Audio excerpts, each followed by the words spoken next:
Mamadali yung Mother Earth eh. Nilakad siya puntang Japan.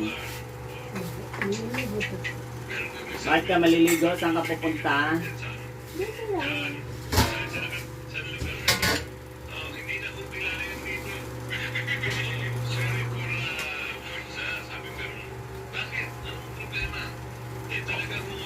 Anong problema daw?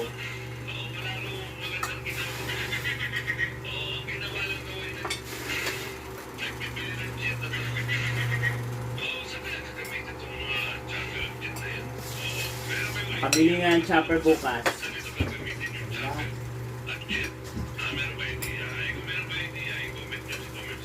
Ako, nagkaan na kayo? Bago yung kanin namin, first from the farm. Yung mga anak ko walang hilig sa longganisa. Inubos yung longganisa kagabi. Isa na lang Kasi natira. ng ganisa. Pang mayaman yung ganisa.